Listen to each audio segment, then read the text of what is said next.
A potential data center in Hermantown has residents caught off guard by the lack of information. Let's be transparent. Let's let the public know. To get answers, we sit down with Hermantown's Communications Director, Joe Wicklund. To start with, can you just explain where we're at currently with the EQB petition and everything that came about yesterday? Yeah, so on October 21st in the afternoon, we got, I'm going to already rephrase that because I got it then, but we got it on the 20th. So on October 20th, we got a note from the EQB that talked about a petition, and as part of that environmental process, and we've gone through a lot of important processes with a project of this size, it called for a pause on last night's planning and zoning meeting. We took those items off. We'll do the appropriate due diligence to respond to the EQB's request, and then after that step, we'll kind of know the next step. I wouldn't forecast the answer to that because we need to take it, but again, if that proceeds one way, maybe these items are back on the agenda for planning and zoning in November. Maybe it takes a little bit longer. Maybe that step informs a different one. So there's kind of a long part of what's been interesting about this is there's some important processes in the background that cause timeframes to be different, kind of make the next step not always as clear as we'd like. Okay, and what is the process you have to go through with the EQB? At this point, we just have to respond to a request to make sure that the environmentals that have been done thus far on this project are appropriate, or if it does require a second look. Okay, and would that be, because I know a lot of people are wanting there to be a environmental study done. It felt like the AUAR wasn't enough. Is this where you're considering going that route? Right, and I think it's important to say that delineation between an AUAR being enough or not is probably not the right way to think about it. The AUAR is a tool that's legal for cities like us to use for these types of projects, and this is a request to use the other tools. And so we'll look at the legality and the correct usage of that tool, and if it makes sense, we'll move forward. And if it seems that the other tools make sense, then we'll take a look at using those tools. Okay, and what were the specific items that you took off the table last night? Yeah, so there were two items that were on the planning and zoning agenda. One was a special use permit and one was a commercial industrial permit. Those are the traditional points at which a project becomes public knowledge, right? The application to planning and zoning. And so it's interesting, obviously, a lot of discussion about secrecy and not sharing, but other projects, certainly this is a unique project because of its size, that's the normal public point where it reaches kind of everybody's radar. And that would have been last night. Okay. Those permits describe more specifically uses, heights, views, what the project really is compared to some of the worries that came out of the AUAR that there's not specificity. That tool isn't the piece where there's that degree of specificity that would have been in a CIDP and an SUP. Those are available online still for folks to view. So you feel like, as a city, Hermantown has been as transparent as you legally would be with other projects? Right, I think there's two important ways to think about that, right? It doesn't serve anybody to say, hey, we've met the mark legally at this point because there's been so much discussion about this. This is a unique project, so it makes sense that it would be treated in a unique way. But it also gives us a chance to educate folks that, hey, all projects do need to be treated in the same fashion. And so certainly we've got a lot of information, a lot of misinformation, and starting to have more good information out available now. Part of the reason for that is it gives the developer, any developer, a chance to really nail down what they're going to do with that public permit. Okay, and that's, so what would have been on the table last night, that would have had these specifics that previously weren't out there. Yep, it would have gone into a variety of things like the acoustics and the noise, the views from Morris Thomas Road in Midway. Yeah, I saw there was mention of, okay, we'd put up trees here, bushes here, and that kind of thing. So that's where you get into the limiting the noise and the appeal. Yeah, and we're talking about an area that's one of the most busy traffic, trains out there, cars, the electrical substation out there. This is a busy, bustling area. So folks want to have an idea on what they'll see when they're driving through those types of experiences. That's Midway Road's got thousands and thousands of cars a day. We've got 20 to 50 trains going through there a day. So yeah, the visuals I think are really interesting, and it also helps to understand, right? We're gonna do some berming because, no matter with any project, there's always neighbors on the edge, and the impact for them, obviously different than the impact for folks who are mile, or 6 miles away. And so those considerations are especially helpful for folks who are in those spots, the very direct neighbors, as well as folks who travel through that area regularly. Okay, and how did this project come to be to begin with? Sorry. Yeah, go ahead. I've been doing a lot of talking the last couple of days, so. Also, while we're here, are you able to put the wire more in your pocket? Sorry, good catch. Let's do this. Nobody can know you have a wire. It's always the goofiest thing. I'm like, let me throw everything out of my pockets. There's a long time ago, I had a story done with some friends at the News Tribune, and there was a picture that was unusable because of wires and Yeah. the joy of the still shot. Yeah. We okay? Oh, yeah, that looks a lot better. Cool. Yeah. So let's just walk back. How did this project come to be? As far as the communication with the city of Hermantown? Yeah, that's a really good question. The initial opportunity to learn about a possible project for us was obviously quite a while ago. I don't have the date right handy on the top of my head.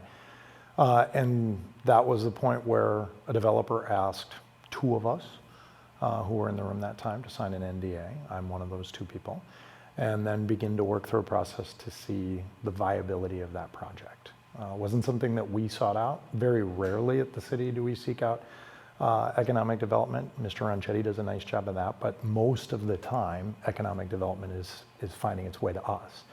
The beginning of that process was very high-level ideas, and you work through things like size and scope and environmental impacts and what it means to have it in our community, those types of things.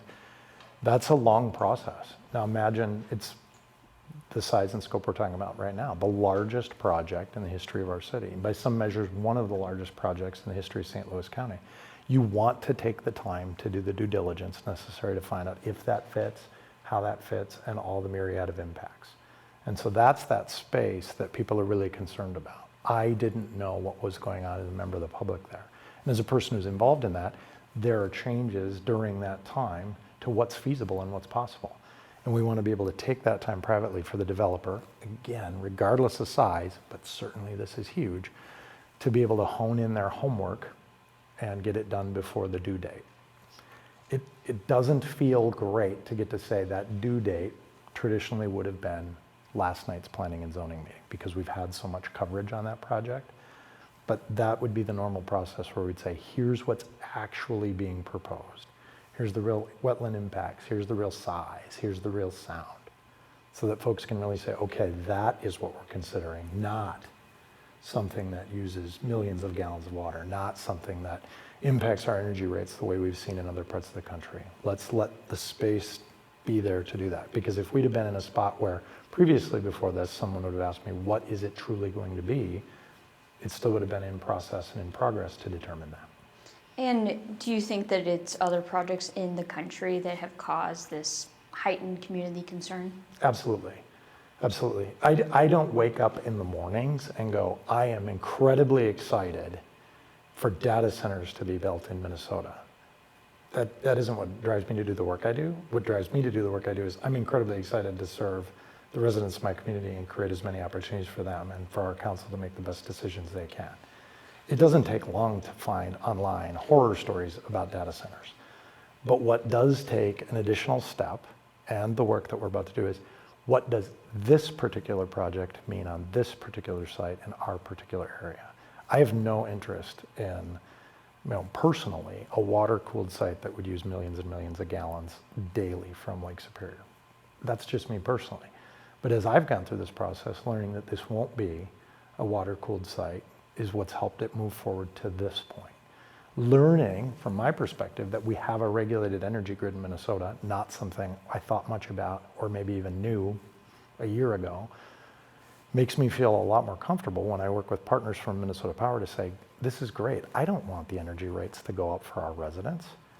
it's incredible to learn there are incredible protections in place in Minnesota that are unique to Minnesota to do that. One of the other questions I think that's coming up regularly is like, okay, so why are these sized data centers looking at Minnesota right now? And I think for a long time, we've always had these really high and robust environmental standards. That's wonderful. It's part of what makes us Minnesota.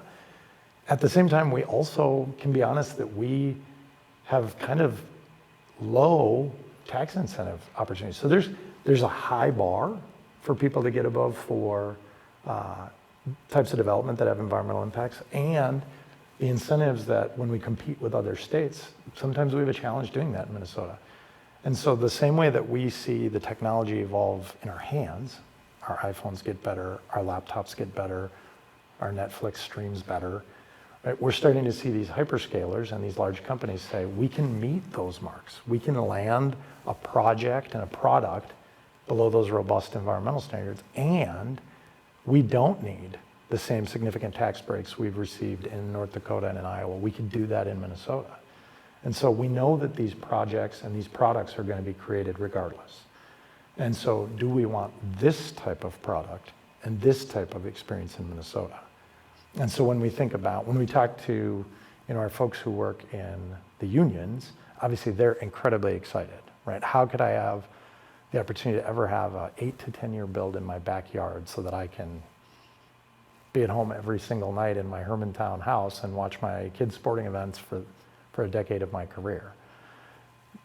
That's a step that probably folks don't get to at this point because they're like, I went online and saw an awful experience that happened in Georgia and in Texas and in Ohio. How can I make sure that doesn't happen here?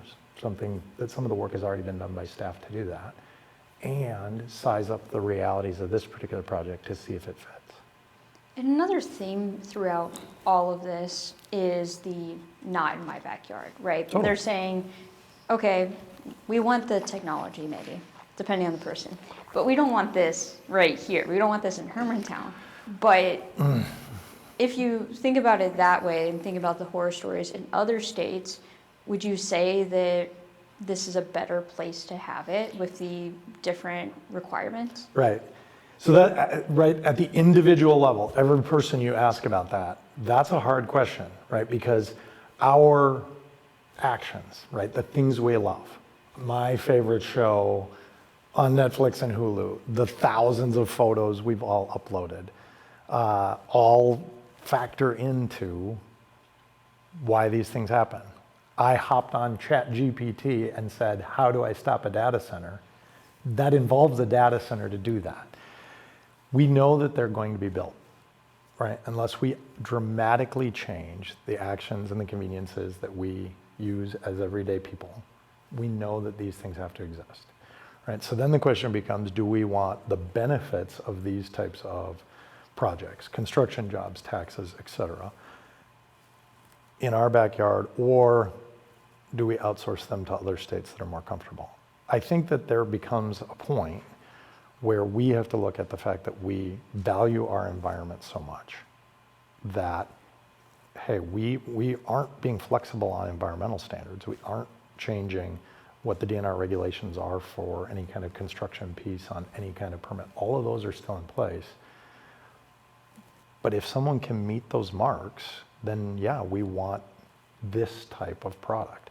So in some ways in Minnesota, right, I wouldn't go so far as to say like we're all de facto guilty of saying not in my backyard.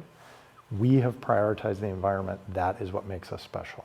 If someone can get a product in that meets those marks, then at some point we have to say, we value the environment, but someone can do this. Then it does become a little bit more challenging to say, but we still don't want that built here. Because then, yep, it is not in my backyard.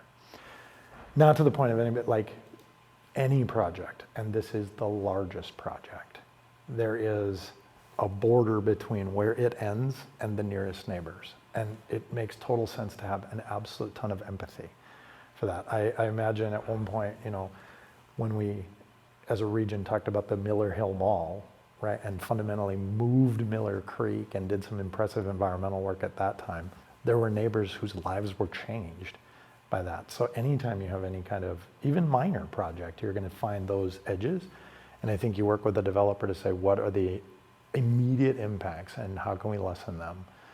But we also know that every kind of time we have a step forward, there'll be those pieces.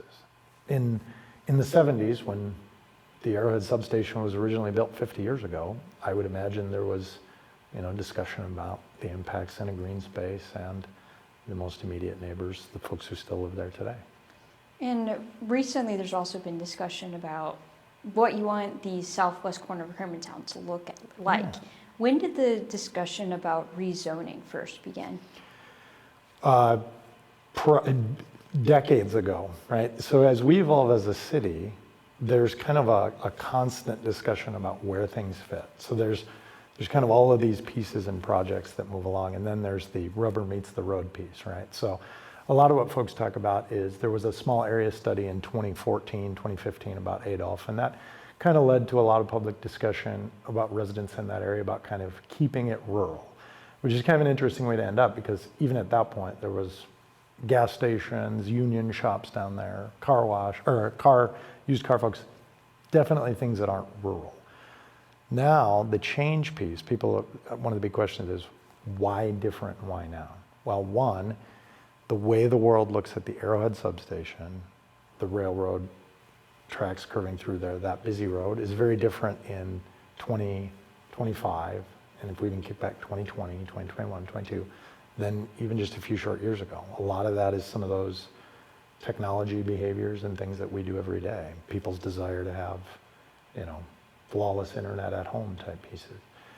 So that's a significant change. And the other piece is wrestling with, hey, we've got a public utility down there, one of the largest in our region, in the Arrowhead substation, in the middle of some homes. We have these businesses in this area. And so as we work through the process to flag that, there's kind of a lengthy public process around the comprehensive plan. And there are changes during that process, right? So we have a stretch where we have an advisory committee of invested residents. And after that, there were and can be changes to the next set of public process, right? We had a series of news stories and even public open houses, and in these hallways, maps were up for months. And yes, during that time, there were changes. And the fundamental legal pieces is then that goes to the Planning and Zoning Committee. They approve those. And then it goes to the City Council. They approve those. All big public process pieces. Okay. And so it's a long discussion. And to the point where sometimes you go through the process and you're like, hey, if we think about how fast technology changes, how fast our needs change these days, right? We even knew during it, the comprehensive plan of 2045, I bet we encounter things in the future, in 2035, that we couldn't predict now that don't necessarily fit with what we thought was the best choice at that time. So even though that provides some really great guideposts, and is definitely an important document, there's always flexibility within that. Okay. And let me check where I'm at. When was the last update of the city's comprehensive plan? What changed in the update, and did it include this area in question? Yeah, so the previous comprehensive plan was more than 2 decades old. And so that, calling it obsolete is probably pretty accurate. It might be a harsh term to describe where we were, but it simply wasn't serving. It didn't provide accurate guideposts for where we were. We went through a much more extensive process with an outside consultant, a lot more community input on that. And again, that process starts 2 to 3 years ago and has various steps, right? Some work with the HKGI, our trusted partner on that, to do mapping and all those types of things. An advisory committee of invested folks who we do some public sit-downs with, and so they turn that over, and then there's further public process. You'll see changes throughout. You'll see updates to maps, you'll see updates to the discussions. But yeah, the idea of where those things fall and evolve, they're kind of happening during the process. And then you take that important snapshot. It has reached the planning and zoning phase. They size those maps up. Those are the maps we have today. approved by that public body. They come to the city council, kind of our elected officials obviously being the final representative of the people and making that important decision. Then we have that. The important part to understand the difference piece is while the comprehensive plan again provides that roadmap, we can encounter projects that we would not have ever imagined. This certainly could be one of them, even if we didn't have it in the comprehensive plan here. A project of this side would be worthy of consideration for being a little different than our comprehensive plan. Or a spot where, hey, that small dream come true business makes sense right on the border of some zoning. And now that we actually have, kind of like I mentioned with planning and zoning, now we have the actual project application, let's have another public process to see if it makes sense to do something a little different than the comprehensive plan imagined. Was this comprehensive plan updated to have this project site in a specific urban development zone? Ask me that question again. Was the comprehensive plan updated to have the project site be included within the urban development area? Right, so there's some timeframes that matter here, right? There's a project that is in play and as an idea is being sussed out by staff that at that point may or may not happen at all. And there's the comprehensive plan. So there's certainly timing alignment. But I think when I look at the discussions that were happening at the time, the desire of the city council, how we've talked about Adolph, right? It can be a bit of a chicken and an egg discussion, but they were coinciding, but they weren't the same, right? A project like this, as with many projects, they can kind of come to the idea stage and then go away. You know, you work with a developer for a while and then it's just done. But does the idea of having a greater commercial tax base and some green fields that have the opportunity to make things happen, and again, leveraging the new realities of how the world looks at the Arrowhead substation, those desires would be there regardless of whether that project happened or not. So in a world where we don't have this particular project, I think there's still a discussion about the rezoning and how it fits in Adolph. In a world where the project arrives and informs us and it happens during the comprehensive plan, you can kind of see where those things would make sense to make those changes. Okay. And what is the timeline for, I know right now the permitting side of things is a little bit up in the air, but Yeah. what is the Yeah. anticipated timeline for not only this permitting process, but also when we start the actual construction, clearing trees, that kind of thing? Right, and so I'm gonna give you a longer answer because the clearing trees part is really interesting because as part of the Minnesota Data Practices Act, which we have a legal obligation and happily met, that act is really important because even if someone has signed an NDA, we have to meet that mark first, and we continue to do that with requests from the media and from private entities.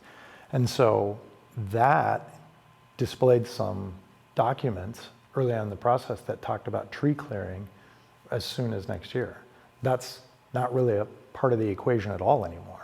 And so some of that information that is inaccurate now is public now. And that's why you want to have the opportunity to make that dialed in with the actual application when it comes time for the homework to be due. Next steps and timeframes on that are to be determined. A big project like this has important hoops to work through and due diligence to be done. And the most recent one, the Environmental Quality Board, has asked us to respond to a petition. How we respond to that petition and the results of that will determine the next step. Does the work that's been done in the environmentals meet the mark now? If it works out that way, which will very much be to be determined, we could see the CIDP and the SUP back on the agenda, planning and zoning, on November 18th. If that takes a longer process and opens it up for more important and necessary environmental scrutiny, then we proceed with that important environmental and necessary scrutiny. Also during that whole time, certainly developers are making their decision. Do we still want to bring a project like this to this particular area?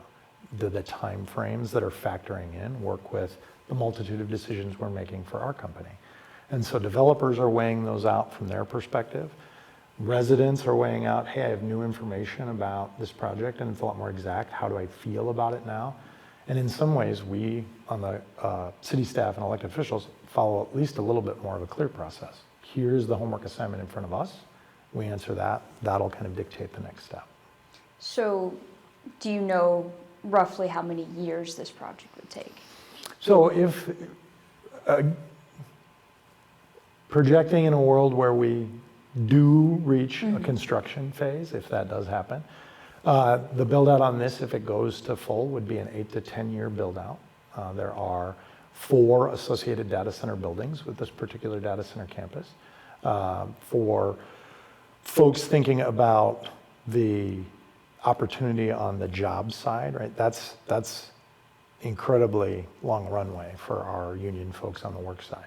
For those thinking about the impacts of construction and traffic, that's an incredibly long build where we would have to deal with those headaches that come with any type of construction like that. So certainly trade-offs on having a long, steady build, and that's part of the calculus on, hey, what does that do to traffic in the area? What does that do for noise during construction versus noise during completion? I do think that there's a lot of information out there on like what are the requirements should a build like this stop? What are the off-ramps for folks? And that's all part of the next phase of processes that would come up in development agreements. Again, part of the public process to determine what's the best fit for this. And so in some ways, some of the questions that folks are asking right now are, again, homework assignments that are being worked on to be determined when the dates come up. It might not come up if a developer decides to change their tack, do something different somewhere else. Hey, these are easier projects to build in other states. Let's just move them there. Then we wouldn't have to complete that homework assignment when that time comes.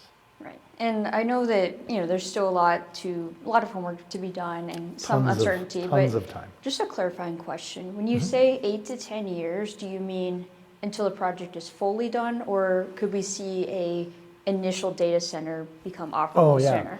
No, that's a really good question. So the expectation on the build for the plan is that each one of the centers, each one of the buildings takes about 18 months to build. So this, the first center would be up and running within like 2 years of the build. Again, we have weather considerations and all that go into construction in our neck of the woods. And you can kind of imagine them in 18-month sections as it builds out. And that'll kind of carry to the 8 to 10 year window. So it wouldn't be a build and then the lights go on the whole place at year 8 to 10. You can start to see phases of it become operational as the plan.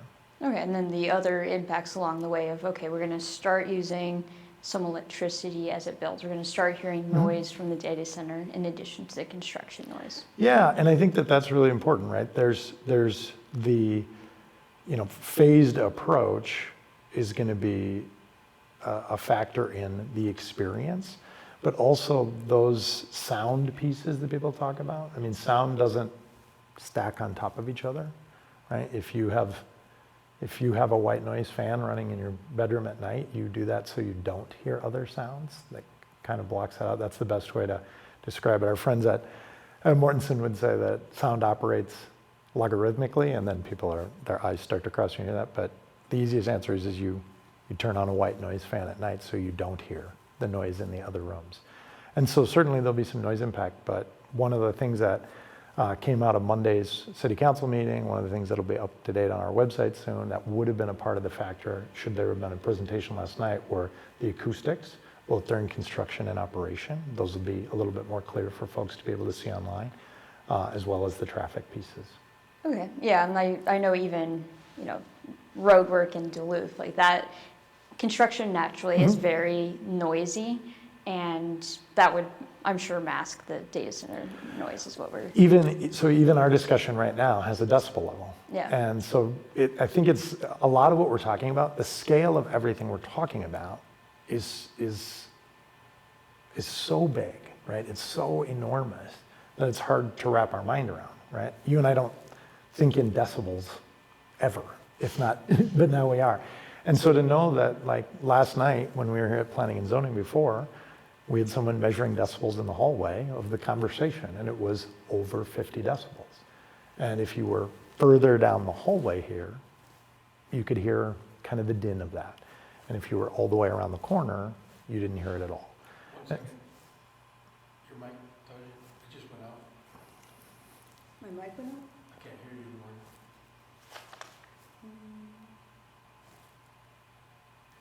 I'll never get that answer back. It's just died. Weird, No, yeah, it just died. Insert technology joke No, right I know. here. And so I think sometimes, right, when we talk about, We'll just, as Yeah. long as his is working, it's fine. yell louder at me at I the know. questions, and we'll get it. We'll make another decibel joke. Yeah. Right, so I think sometimes it's just fundamentally hard for people to wrap their brain around this. Is so many football fields, this is as large as, right? And those are important considerations, but also like every project is different. The impacts are different. Size means different things depending on use, all those types of things. So hopefully part of what can happen during this pause is that people can get really focused and educated on the actual project that's here now, not other data centers, not other size pieces, and what it means in this location and for this community. Well said. And we've been talking a lot in, I say we, but city council meetings and the AUAR, and there's been a lot of conversation about the sewer and water extensions. Yeah, Who's paying for that? the developer. The developer. Yeah, any kind of significant sewer and water extension that the city would put in is going to be paid for through the project, right? And so there might be different mechanisms for that, but there's no assessments planned for residents. There's no requirements to connect for residents at this point. If they want to, at some point, if they look at that and say, what an incredible benefit to have city sewer and water in front of my house on Morris Thomas Road. I'd love to, we might talk about a connection fee because now you're going to experience that benefit like we do with anybody who connects to our city and sewer and water, but no requirements for any of our residents on that front. And that's part of the significant public benefit to this, because when we do those types of public infrastructures privately funded and then turned over to the city after the fact. So built to our specifications, being able to work with the system that brings our drinking water up from Lake Superior and Duluth and is able to use it. And then the important part on this particular one is, again, folks talk about other projects across the country and their significant water use. And this one is a water use that's going to be equal to or less than one of the, tunnel car washes we have in town, that type of use. So that's a pretty meaningful difference than the millions of gallons we see in some of those awful stories. Is part of the reduced water use compared to projects elsewhere, is that related to climate? Like it's colder usually, Yeah. Right. Mother Nature does some of the cooling for us. So the first and primary piece is actually just how they're cooling it. It's not a water-cooled system, right? Okay. It'll be a closed-loop system that'll cool that. And if you get a chance to talk to the folks from Mortenson, they can get into the details of that. But I do know also the fundamental, right, our cool air. We have the world's largest natural air conditioner on full blast 365 days a year out there in Lake Superior. And so even then, in a non-water cooled system, in a system that utilizes energy and electricity to cool it, that can be done more efficiently in cooler temps. So for folks who really care about, right, like how do we have these types of products that we depend on, and how do we do the least amount of environmental impact, that actually leans towards, gosh, this is the right place then for us to do a type of project that uses significant energy. Even though we do have different grids, right, we are fundamentally all on one team here, right? We're very protective appropriately of our sacred waters of Lake Superior, but that doesn't mean the folks in Fargo aren't kind of using the same water as we all get connected. And so how do we do a great job here of doing any type of project, certainly one of this scale and energy use, that actually benefits people beyond our region, right? If our cool temps can help to run a large energy user at a greater efficiency than some of the warmer climates, that's not only a win here, that's a win for folks in Iowa, that's a win for folks in Nebraska, that's a win for folks in other parts of the country. Okay, and just kind of going back to the cost of these extensions, is the company trying to get tax breaks or other incentives to be able to pay for those extensions? To be determined. That's part of the process to determine how to pay for it, right? If you use different abatement measures or different things like that, which obviously takes some explaining for folks in the public to understand, that might be, hey, do we take your future taxes, dedicate it to this pipe? and work through that. That would be part of the development agreement that would happen down the road. And my follow-up question to that is, will there be any sort of legislative ask of the county or the state Right. to pay for it? Yeah, so last year I was down at the state legislature asking for $10 million in bonding for this pipe. And it's really important to note that at that point, there was a ton of uncertainty on whether this project would go forward at all. But what we had learned is the value of having utilities as a community down that road and out to that developable area would be really incredible for our community, even if there is no project. Obviously, that bonding didn't go forward, and that makes sense as the state sizes up all of those competing offers. We won't be asking for that support this particular year. I promise we'll have another bonding ask.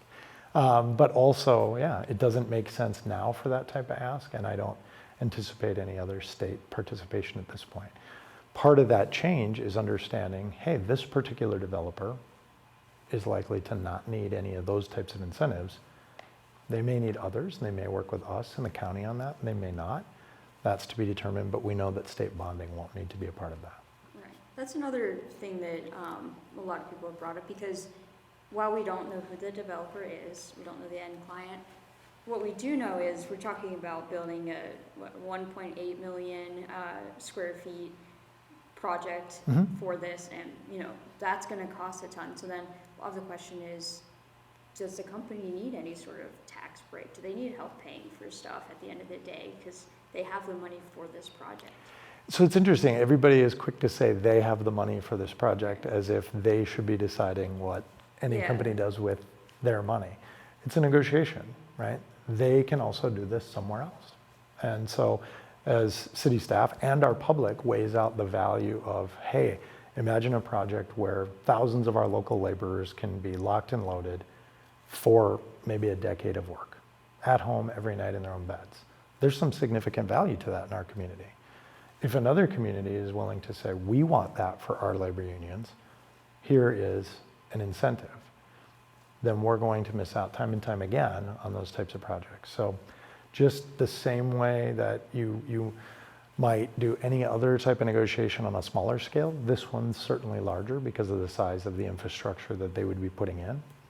And we'll determine that. And what's great is that's part of the work staff does. Hey, that doesn't fit our community needs at this point. Hey, that might be doable. And then it'll come forward as a presentation for our public to weigh out and our public officials to decide on. And those are super great questions at this point. But also again, right, like the due date for that homework is a little bit out in the future. Great questions to be thinking about, but not the right day for that answer. Okay, and I know, you touched a little bit on the job aspect for this project. Another point that Mr. Ronchetti brought up is just the fact that this project would be contributing to the tax base, but then not using certain amenities, not necessarily, it's taking up all the square space, this square footage and everything, but it's not using all the different amenities. Different impacts. The same amount of people using the space would. Yeah, and so I think about it, let's boil that down to regular usage, right? We have some wonderful places for our elderly folks to live in our community, and if they call for a lift assist and our firefighters come out, right, publicly, those firefighters are being paid for by your tax dollars. We won't likely see many lift assists at a 1.8 million square foot data center, right? And not to make light of it, but that's a great way to think about how different the use is the ways that we interact with police and fire and public works, and even our staff members and our elected officials as residents are a lot of really meaningful but one-on-one interactions. In a world where this gets built and 10 years out, there's very limited needs for a facility like this to be able to call and say, hey, we need X, we need Y, we need Z. They have some, the same way a Walmart in our town or a Fleet Farm has some, or the way that, our neighbors at the Pillars would have some, or the way that even a small restaurant, in our community does. But the scale of those asks ends up being a lot smaller than the asks that our residents might have. And so in some ways, yeah, when Mr. Ronchetti refers to them as the workhorse in our community, I think it's just a really great way of saying there are parts of our communities, public infrastructure, the people part of it, that kind of serve the individuals on a regular basis that this structure won't need. Okay. Yeah, I think that's a good way of just conceptualizing it. Yeah. And what are some other economic benefits that you're expecting from this project? I think certainly first and foremost is obviously the commercial tax break, right? Everybody experiences our tax increases here in different ways, and each piece hits individual community members and residents harder. Whether you're in Hermantown, adjacent townships, right? Those tax increases, whether they're coming from us or from the county or from our local schools, it's always hard. Right? And so to add someone at the commercial tax base level who will pay significant taxes, that helps lessen the burden. Right? Some of those places, right, depending on how any kind of future deals would be worked out, places like the school all of a sudden have a huge commercial taxpayer coming into the area. That phased approach, be able to plan that out. They'll be able to plan very differently for their future, knowing that they can count on those particular dollars. Right? So that already changes the scope of some of the questions in our community about future schools, future needs, future programming. So there's dollars and cents parts to that. Then there's also kind of those like next level ripple pieces. So some folks have said, with fear, what does it mean putting, a US headquartered Fortune 50 company in our community? But other folks have said, once a place like that wants to be in your hometown, what are the spillover effects that they might be interested in doing in our schools or in our community colleges or in our local colleges to be able to provide new and different types of programming? I think you think about the mix of commercial tax base and residential tax base that's in our wonderful community right now, right? The current stew, right? This is a massive ingredient to add to the stew, certainly with the repercussions we're thinking about, but also, hey, that might really enhance what we're doing in the community. From little things like, well, I guess it's not little, hey, down the road, the city of Hermantown needs to ask for a $2 million ladder truck. Whether this company's like, we'll take care of that. Or, hey, our taxes are shouldering the burden on that in a big way. That's a huge win. That ladder truck serves Midway Township, Solway Township, our neighboring communities when those big calls come in, because those are the spots where the borders aren't as important as really doing the right thing. And so you start to see, if we take a couple steps out, hey, there's really big differences. I also think there's a part where a lot of our young people grow up in our community knowing, hey, I want to go away and experience something different for college, but I want to come back. And I'm interested in this high-paying job in this particular sector. In this case, we're talking about the tech, but certainly it could be other sectors. Now we will have that type of player in our market. Right? So when we talk about jobs, there's going to be certain requirements on this job, 40 or more full-time jobs, all of those construction jobs at the front end, but also having it here creates potential that we can't know today.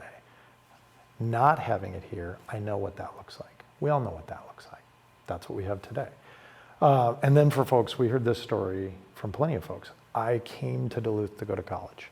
I went to UMD, I went to Scholastic, I went to UWS, went to LSC, had a great experience, fell in love with this area, but there is no job for me.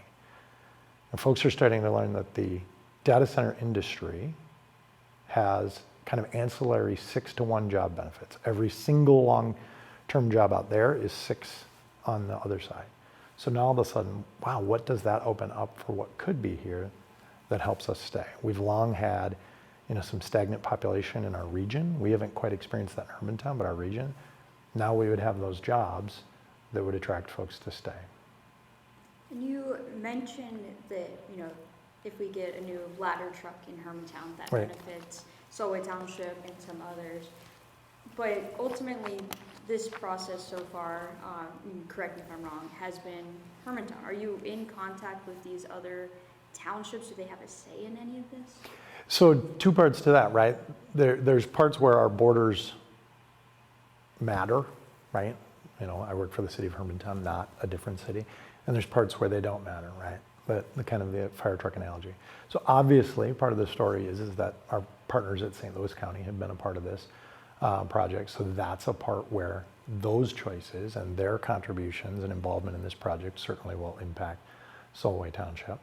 because of the ways that this particular project has developed, we haven't sat down with our neighbors yet, but we're looking forward to that as part of this potential pause. Obviously, our neighbors are part of the greater public and process, so they can be involved in this at any particular point. But yeah, I think if we try and be the best neighbors we could, there's spots where I think we could have been a little more inclusive more quickly over the last couple of weeks as this has become news, but also that traditional starting point would have been last night. And so we'll play a little catch up and be the best neighbors we can. But also, yeah, when it comes down to a vote, I think our city councilors often talk about how our responsibilities don't end at our borders. And so certainly the way sales tax or the way the property tax is calculated for the city of Hermantown, those are kind of harder borders on what we're doing, but the spillover to St. Louis County, to our school district and the areas that it serves outside of Hermantown, yeah, they're all connected. Okay. Let me just. Now, I know there's been NDAs and everything, but are you anticipating any money from the city or county to be used to build this project? A project like this is really complex and it has lots of parts, so I wouldn't want to say zero, but really everything that we've done as part of this is the project team. Any updates to St. Louis County roads, any updates to the traffic flow, any updates to the water grid, any updates to those infrastructures, it's all on them. Some of those ancillary spill-off pieces that I talked about, right, 6-to-1 jobs, if a truck as part of this process makes a pothole on Hermantown Road in the 7th year of building, we'll probably take care of that the same way that we do, but also, hey, that might have been my car that helped to create that pothole. So I think if someone wants to go far enough down the road, we have to maintain our city, and so there's parts that'll fill over, but really any kind of construction specific pieces to this, any kind of development specific pieces to this, that's the developer's job. We see that, again, the scale, totally different in this. We see this with housing developments that are going in. It's the developer's responsibility to take care of that, but at some point we pick up the plowing when it becomes our road. So those types of pieces kind of do factor in, but really the impact that you're making in the build, the impact that you're putting on the overall system over time, you're picking up the tab for that as a developer. Okay. And what is the anticipated electrical need for this project? That one you'd have to ask both the developer and Minnesota Power. So Minnesota Power obviously has a responsibility to provide, safe, constant electricity both for potential development as part of their sizing up coming in and all of us who are still using that power. And so that's best kind of left for them to answer. We are certainly recipients of Minnesota Power's, fantastic grid. We're sitting in lights that are working right now. But we as a city don't get involved in the energy game any more than we do other parts that aren't in our purview. So within the AUAR and other publicly released information, we've talked about the 50,000 gallons of water that will be on a closed loop system. Is the energy side of things going to be included with future project planning and documentation of the studies and everything else, or is that just completely separate? Good question. I don't know the answer to that. Okay. Here. I just know that the developer works really close, any developer works really closely with Minnesota Power to be able to make sure that their needs are met. Because as the developer, hey, can we do this here? Both in terms of amount, reliability, and consistency. And Minnesota Power is like, can we handle that new load while maintaining all of our needs of the folks who are here?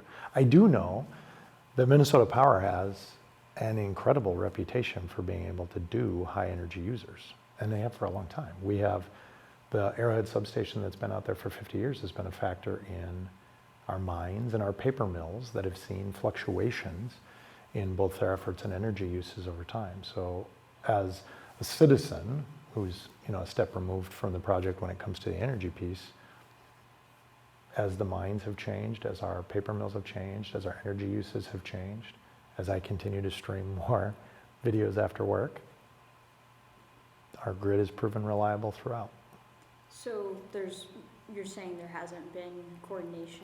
Uh, or- What I'm saying is our understanding is that everything we've done so far, they can more than handle this. Okay. Are you set up to interview with or meet anybody with Minnesota Power? You mentioned it. Tomorrow, yeah. Yeah, who are you meeting with? Oh, Julie. She is the expert. So you're with the very best person. Her presentation here the other night, and I know part of it gets lost in the intensity of the room and the fundamental literal acoustics of this room. Right. But I think for folks who are genuinely concerned about the energy pieces, her answers are so digestible and straightforward on a complex issue. So she's going to be awesome. Okay, we'll refer to her for that. Yeah. And are there any other data center projects in the works with Hermantown? No. I think people are surprised as they learn that there's 80 plus data centers in Minnesota, and we have 4 plus in our area. But obviously this is a different scale. So there is a project down in Rosemont that's kind of on this scale. There are, I think, 10 to a dozen being proposed and working through the process in Minnesota at various stages, various users, various sizes. But we don't have any other interest for this at this point except for this one. And again, the reason for folks that this is happening in Minnesota is these large scale users have figured out how to create a product that meets our robust environmental constraints. That's a good thing. Yeah, and that's something that that's something I will cover in more in depth, but Why the here? restrictions here are, you have to meet a certain standard that you don't meet in certain other places. Right, and they haven't changed, right? I mean, they change over time and different, but they haven't changed for data centers because, regardless of how passionate you are about data centers because you understand the benefits and the technology they provide that we all use, or against data centers you are because you don't care for the companies that are behind them or you don't think that they're as neighborly as they should be. We all want every project, every proposal to be as environmentally thoughtful and friendly as it can be. Minnesota has some of the most robust, strongest concerns for the environment.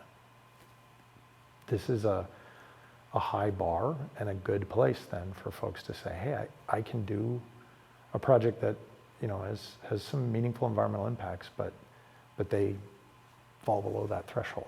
That's a win for folks outside of our state even. In your current pause, as we're calling it, that will look more into, do we need to do more of Yeah, this it's a really great example of exactly that, right? This step that we're doing, and I don't know enough about other states to say that they would have to follow this step again, but what's unique in Minnesota is there's a check and balance that we're a part of right now. And so we do the exploration we need to do. That's a credit both to the state, to the work we'll do, to the folks who want that, who wrote that petition or part of it. That's a win for everybody who cares about the environment.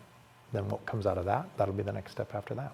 All right, and you're aware of the recent data requests from MCEA and that side of things. You mentioned totally. the tree clearing, which was actually on my list of things to ask you about. Yeah. Documentation. Yeah. Beat me to the punch there. So you were. I guessed you were going to ask about that. Yeah, it's a stack of papers. So you already clarified. You know, those papers were trees once. What? They were trees once. Oh, I know, I killed a tree here.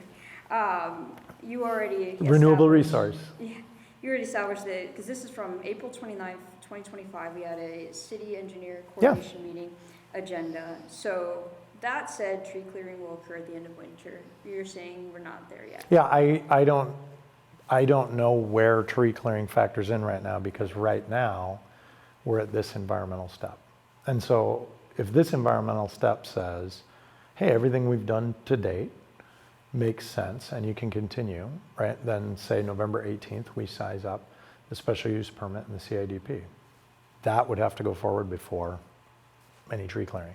And each one of these processes has lead times. Some of those are somewhat boring and mundane governmental pieces. How long do we have to notice something? All those public process pieces. And all of those things can cause delays on tree clearing, right? And so tree clearing could maybe be a part of this at some point. We don't know that date. Or if we get a phone call today and the process and the project says, I think there's a place that we'd like to do this that isn't in Minnesota, then there won't be any tree clearing at this time at all. Okay. And that makes the rest of the timeline is just as fluid. Yep, yeah. And I think it's important to note, was just as fluid on April 29th, 2025. So when folks are asking us in public in April about those things, we don't have certain answers, right? We don't know at that point the shape, the size, the scope, and to a certain degree the use. And so those things have to have time to come to fruition and completion. Okay. That way, if someone has a big dream or a great idea, it isn't immediately the idea that is being tested in public, right? They can go through a process where it's private and protected for them to be able to say, hey, this would work here. Let's run it up for everybody to see. This won't work here.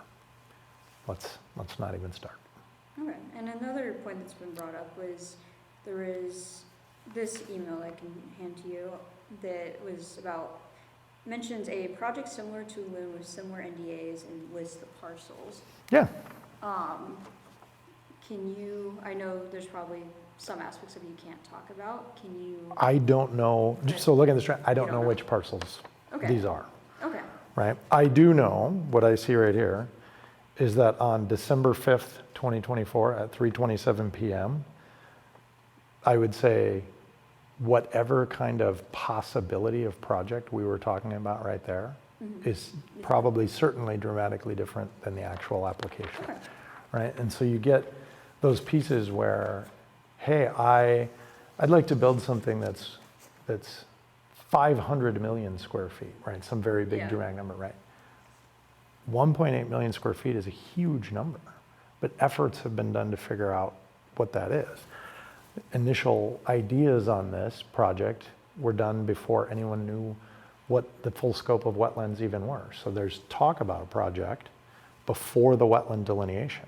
They go through that delineation, they do the AUAR, and that informs that, hey, I can't do X, Y, and Z, but I can do A, B, and C.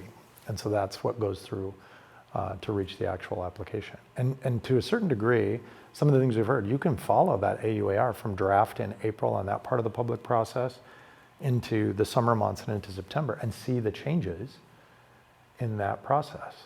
And I'll be honest, to a little bit of Mr. Ranchetti's credit, there's a site plan included in the final draft of the AUAR, which is not a requirement and is, I don't know if there's another AUAR with a site plan in it. And that was an insist from really him, I would say city staff, but really him, to be able to say, let's provide a unique level of clarity, not the actual project, but a site plan, so people can start to see that as part of this process. okay. And I know he's been one of the main people communicating with Yeah, the makes company sense. and everything else. I have another email here. This is September 23rd, 2024. So I know this is another one that goes back a Yep. little bit. It'd But probably be a similar answer. yeah, you were CC'd in this email Ah. from Chad to John and says, I see that our development district does not encompass the area of the Project Loon site. Right. I know we recently updated the development district with Engwell's discussion. Should we want to evaluate the use of TIF for this project, do you think the council would entertain modifying it again to include everything southwest of Highway 2? He did continue to say, even outside of the context of Project Loon, if comp plan is going to identify that entire area as future BLM, it should likely be included in the development district. To me, this seems to be saying that we're considering modifying part of the comprehensive plan with this project in mind. Yeah, I think it says both the things people are talking about, right? There is a project in play on, what's our date on that? So there is a project in play on September 23rd, 2024. There's discussion, not an application yet, but preliminary discussion. There's also the realities of the site, which existed on September 22nd, 2024, and September 22nd, 1974, that make it an appealing site for BLM zoning. So the second part that I think deserves some attention, obviously the focus is on the data center project, but even outside of the context of that, as Mr. Ranchetti articulates in Zarl, that makes sense for that particular region. his considerations from an economic development standpoint are an important part of the expertise that we added to our team in the middle of this project, regardless of, I mean, we didn't seek an economic development director as a city because we had this. We sought an economic development director of great talent because we're growing. And so his lens on this is a really valuable asset for our team and our city council and our community, because the opportunity to do economic development better than we have in the past, we knew that needed a different set of eyes and a different set of skill set. And so to be able to have somebody of his talent and his expertise was a real win. So he comes into this particular process to a certain degree midstream, right? Midstream on comprehensive plan, midstream on the beginning of the discussion of Project Loon. And so you can start to see kind of fairly common sensey why there might be changes from a beginning part of a process, comprehensive plan, rezoning, toward the end, right? I appreciate that some people would say like, I was a part of the process here and I didn't see that on the map. There's significant public process here where it does appear on the map, but yeah, my attention to detail or my involvement in it kind of fell off there. Yeah, that's a change that happens. I wish that folks who are involved were consistently involved and care, right? And it makes sense, it would feel like, hey, that feels like a switch.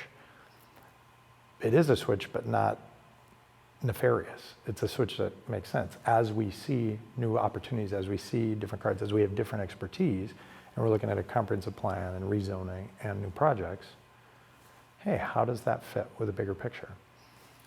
When I started in 2019, there weren't any kind of significant discussions about Adolph receiving utilities. When we came out of a pandemic and had learned that hundreds and hundreds of people struggled to be on the internet at home, and then we knew that there were different levels of connectivity that were impacting people's lives, and we learned that, hey, these types of projects might be in play because of the Arrowhead substation, yeah, you start to look at a region or an area differently. And so, yeah, that there's kind of a sense of change that can happen throughout. And again, I appreciate that that's not going to feel like, hey, I didn't know about this all the way through. We have lots of folks who are asking those types of questions today. One of the things that it says right on our front of our project page, why am I learning about this now? Right? That's very often one of the uphill battles that we fight in local government, right? A lot of the work we do is mundane, right? Public processes, public notations, meetings, minutes, agendas. We had one of the folks at Monday's meeting said, am I expected to follow every agenda and read every minute? And as the communication engagement guy, I was kind of like, yes, like that would be incredible. If we had 7,000 residents in Hermantown out of our 10,000 doing that, right? That would make most of the work we do a lot easier. But we also lead busy lives. We're doing other things. And we trust that those types of things are being taken care of. And when a really hot button and topic comes up, the largest project ever, and it has a polarizing use, it would make sense that people would be like, wait a minute, that's huge. How am I just learning about this now? Well, in some versions, you're learning about it even before you normally would. And you're learning about it because we've done the due diligence to answer Minnesota data practice laws accordingly. Okay, and because a lot of, I'm trying to get the answers that Right. people want, because I'm sure you've seen the posts and Yeah. public comments, and 6 hours of public comment recently, Yeah, where people have specific questions that they want answered. makes total sense. And can you speak a little bit about the transparency side of things? Like, what do you want people to know walking away? That's a really good question. Because I think right now we went from, like, the spotlight is on local government right now. And that's appropriate. And to be honest, it gives us a great opportunity to say, hey, here is the things that we do and the processes that you probably aren't aware of, right? And so those things apply to each and every project we do, not just the grand scale projects. And also that it's really important, both legally and for the sake of equity for all of the developers who come in, that we follow those processes, right? Each project might have some variation within it, but that they follow those processes accordingly. And so a lot of folks are learning about, hey, here is when a special use permit arrives on an agenda and how planning and zoning works. Here's how a recommending body of, appointed volunteers does their work. Here's how the elected officials do their work. Here's how a staff person works and where an NDA would make sense, and how our elected officials haven't signed any. Hey, the county's different. How they work might make sense for their folks, their elected officials to operate differently than our organization. So you start to think about government, right? We were challenges and opportunities and things that are occurring at the federal government, our state government, our county government, our local government, our school board. You start to realize, hey, there's some differences in how they do their business and how they serve the residents. And so, hey, that's an interesting way. County commissioners are involved in one way. City council members in a different. Staff do this type of work here and that type of work there. I would imagine that at some point there will be an after this project, right? Whether that's in 6 weeks because it doesn't move forward, or 16 years because it is built, where folks then hopefully are like, wow, I have a better understanding of how all my local government entities work. I see how commercial property taxes impact my experience here. Maybe not every day in the day-to-day, but hey, how that fits. I see why our decisions in Hermantown spill over our borders into townships and into Duluth. I also see why there is borders and those types of things in terms of government decisions. And my role in community engagement, right? I see 300 people passionate about an issue show up at a meeting, and that's pretty exciting. I know that we don't do things that cause that type of attention on the regular in Hermantown, but every community should want to have the opportunity to size up really significant projects that draw that type of attention. And then I also hope as we continue forward, right, we continue to do a good job of being transparent, even though folks are accusing us of working through the processes that are definitely not understood at this point, that could become clearer, and so they can feel that there. There's a group of folks out there who are learning about these processes and projects, processes and procedures for the first time, and are like, oh, I didn't understand that before. There's a group, and we're a bit wired for a lot of this right now because of where we're at on a larger scale in the federal government. I don't trust government. And we'll continue to hopefully work to earn at least a little bit of that at the local level back, and do our best on the next project or on the next steps in this project. And when talking about government trust, you also brought up a good point, and that's that even though we know county level it's a little different, you said that elected officials in Hermantown have not signed NDAs. No, if not on this particular project, no. And so those that have, they're not involved in the votes. We only have, so there was a news story in June in the Star Tribune and the Duluth News Tribune where it outlined that we have 2 employees who have signed NDAs, myself and City Administrator John Mulder. So those are the only 2. Okay. And then Chad Ronchetti has as well? Right? No. Or no, he's not. Okay. No. So just the 2. Just the 2 of us. Okay. And data practices have kind of laid that out. Yeah. Okay. I just wanted to double check on that because that's an important thing too. Yeah. Where people are concerned with Right. backdoor deals is Yeah. what they're, Well, and I think it's really, right, there's this spot, right? The public's desire and right to know. That's absolutely clear and defined by Minnesota data practices. And on this side, and they're not really in competition, even though it feels like it. I am a developer with an idea and a dream. Can I get support and assistance and guidance on if it is possible, right? And so in some ways, right, I come in with my idea and the clock starts.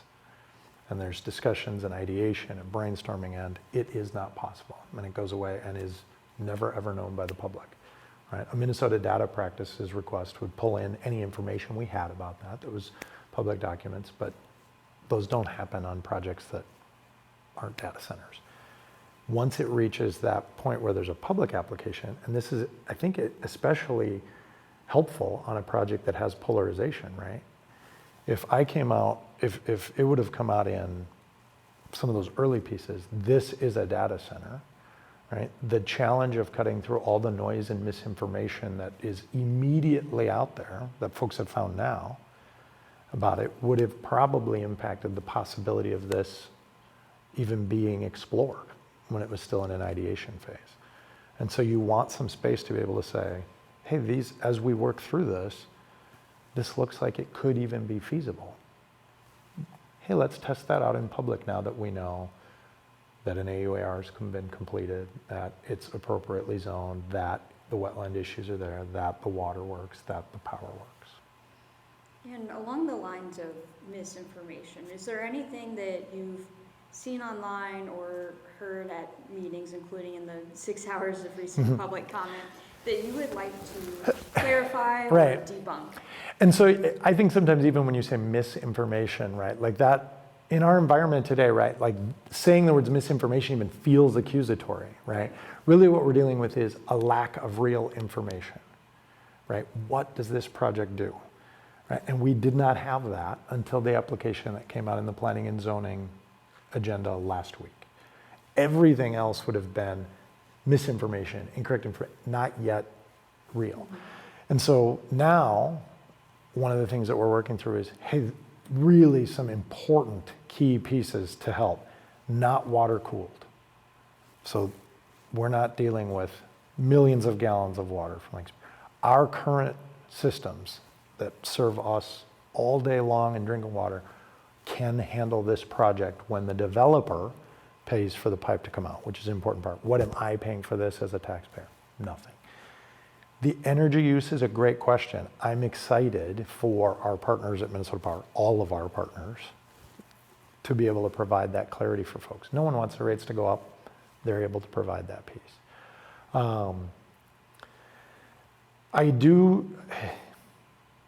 One of the parts that is challenging for us to talk about, because we want to be really just clear about a reality on this project, but also not come off as a negative, is the actual real location on where this is occurring. There are definitely trees. It is definitely 220 acres. There are definitely wetlands.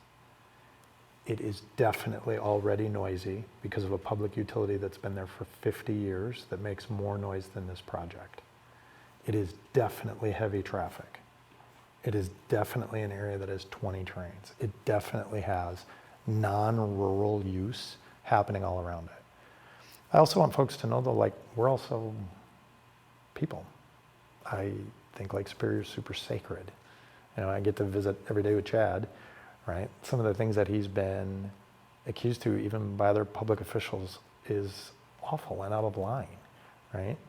You know, I appreciate people thinking we work in dark secret rooms, right? That's part of what we sign up for here. But there's also a point where, hey, we've been really forthright in our Minnesota data practices and doing multiple interviews for this as far back as June, where everyone said this is a data center. Those words didn't come out of my mouth at that point, or Chad's. But we were being told by the public it was a data center to our face at this lectern in April. Tim Riesberg was right. It is. His neighbors had talked to him about who was purchasing their land. We do not get involved in private land transactions. I know that's not a super satisfying answer for some, but we're really passionate about the idea of your land and someone wants to buy it. We don't have a role in that.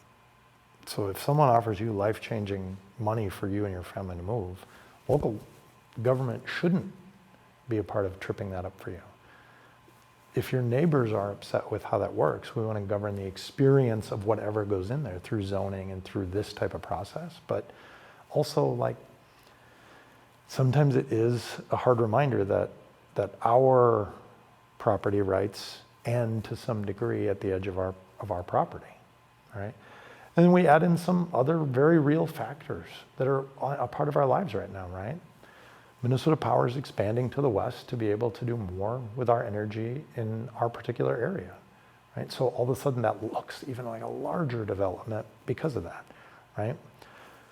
Nobody is certain about what will happen next in our federal government. That creates a lot of uncertainty in our lives, right? And we probably feel, I know I do, I can't do anything about that. But I notice there's something happening in my local jurisdiction that I'm concerned about or against or for. I can do that.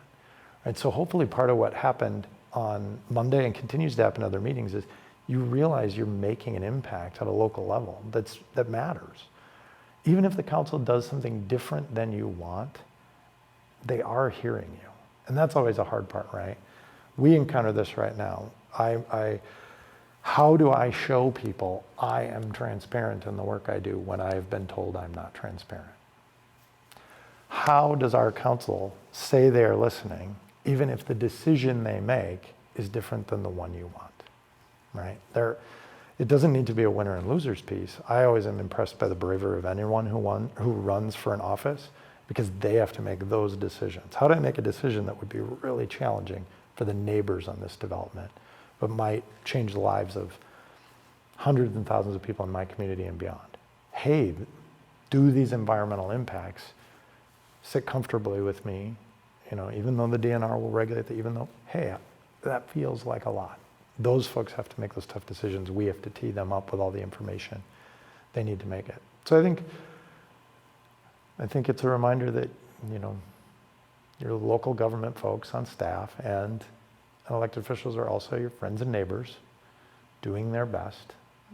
It is maybe anticlimactic to learn that there is not a nefarious evil corporation in the background paying people under the table, that there aren't paid protesters showing up for groups here, that folks who are upset are here because they're upset. They're not paid protesters.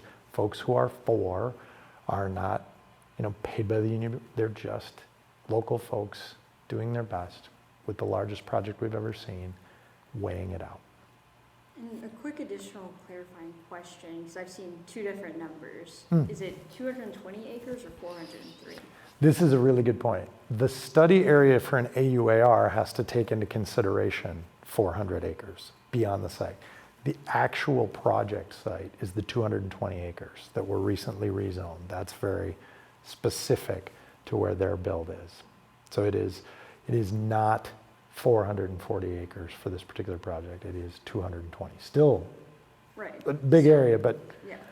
A meaningful distinction. 220 is less than 400. And that's because we're talking about different phases of construction. It's 220 For the total project. Okay, gotcha. That was one Which I I will wasn't for totally sure repeat about again while I'm reading not drinking water. things. Yeah. So the 220 acres is the entire project should it get built out, not just one building. Okay, that's really good to know. Mm-hmm. And is there anything else that you would like to add or that I may have forgotten to ask about? No, but I am hopeful, I'll toss this in, right? I am hopeful the information that we learned yesterday from the EQB provides an opportunity for a month's worth of attention to be paid for this. And so I'm hopeful, as we've seen Mortensen step forward on the building side, Minnesota Power, that we can even do more Q&A approaches. I think that's some more public outreach on this would be great. I think it is really important because I know there are folks who are curious and concerned to be able to come in, but also I'm also hopeful that we can do kind of those public engagement sessions in a way that is really productive and meaningful. We had some, folks at the last few public meetings who when our neighbors who are in unions come out and talk about the opportunity for jobs, they got booed. And that's a pretty rough way to treat your neighbor when they present their side. And so my hope is if we do some genuine Q&A, that those can be Q&A and not shut down. The right for folks to be involved in this is awesome. Again, as a community engagement guy, what a great opportunity to make an impact in your local community. But also, hey, for folks who do want to know, we're hoping to be able to create those types of opportunities. And again, with the timeframes and us just learning this yesterday. It'll take a little bit of time to get some of those on the calendar and do the next steps, but I'm optimistic we'll be able to do it.